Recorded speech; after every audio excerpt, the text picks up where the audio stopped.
All right, now we're going to talk about the defending the inbound play under the basket. So the goal really is defending an inbound play is not to really steal the ball or keep them from inbounding the ball. What we really want to do is just keep them from getting an easy basket. Inbound plays can really turn into an easy basket for the other team if the defense isn't paying attention or defense isn't set up right, or if the defense is trying to just steal the ball wherever that ball looks like it's going. So, well, the area we really want to defend when there's an inbound play under the basket is inside the paint here, inside the lane. Um, this is the area we really want to defend. A ball that gets passed into here is an easy shot, isn't it? So we want to prevent a pass from going into here. So let's show here. Let's show we have, here's an inbound play, and he's on this side. This is the other team trying to inbound the ball, and we're trying to defend it. This is the first area we really want to stop the ball from going into. Now we also kind of want to stop it from going here, because that's still kind of close to the basket. So ideally we don't want it here either, but we really don't want it in the paint. So where do we want the ball? We would want them to throw the ball here. Why? Because they're in the corner. They're far enough away from the basket. It's not a good shot for them. And there's a lot of defenders already here, so he can't just drive right in and make an easy shot. So now let's just show us the defenders on this side. Well, same thing. We want to keep this area, we want to keep the ball out of this area first and foremost. And then also we'd like to keep it out of here, but if we can, if it's possible. But where we really want it is to throw it here. Or even if they throw it deep here, that's okay too, because we'll be able to recover fast enough. So that's the idea of what we wanted to, where we want to defend this ball. So let's take a look at an example on zone defense. So we can see here, let me rewind this here. So here we have our zone defense. So what are we doing around zone defense? Well, we really just stay in our zone. You can see here where we have kind of a normal zone defense. 1, 2 up top, 3, 4, and 5 down low.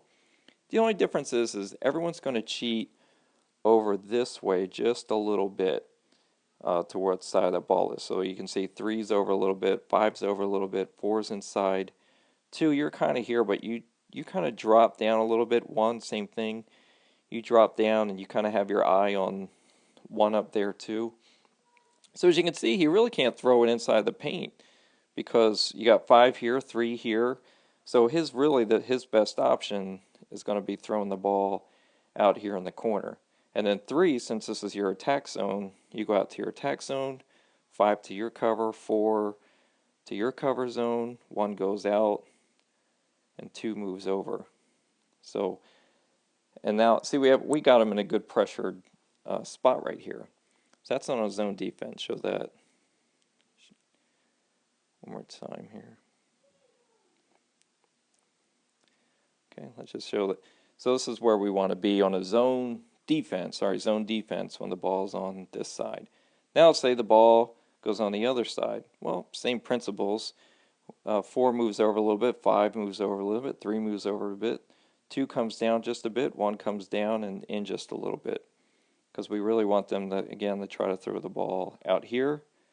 Nothing easy inside. All right, let's look at man-to-man defense, how we want to defend this. Well, really, all we have to do is keep our same principles with man-to-man defense. You want to be between your man and the basket. So, for example, let's say the opposing team does a stack play. And we're familiar with that because we do a stack play. Well, they have their 4-3-2-1, and look at our defense here in red. We're 4-3-2-1, and we're in between the basket and our man. So they're not going to be able to get that ball inside. Now, you say, well, what if, say, 1 were to come down here and get it? Well, that's okay. Again, that's where we want them to have the ball. We want it in here. Now, 5, one thing to think about is, let me go back to where it was. 5, one thing to think about is, again, you want to keep the ball out of this area, but also know, so you really want to defend if the ball is being passed that way. Don't let them, try not to let them pass that way. Really get your hand and arm in the way. But also know that he's probably going to be looking if he can find something here, so he might be able to get a steal there. So Just something to think about where he's going to go with the ball. But what you don't want to do as a 5 is you don't want to go get faked. Oh, 5 hits. You don't want to get faked. Sorry. And come way over here to try to stop that pass, because this leaves this area a little bit open. So don't get out of position too much. Just really try to defend right in here. Okay, but if you get a sloppy pass, just know it's going to come over here and you might have a chance to tip it and steal it. But again, our goal against the inbound play is not to try to steal the ball necessarily. It's just try to keep them from scoring an easy basket, which is often inside the lane here.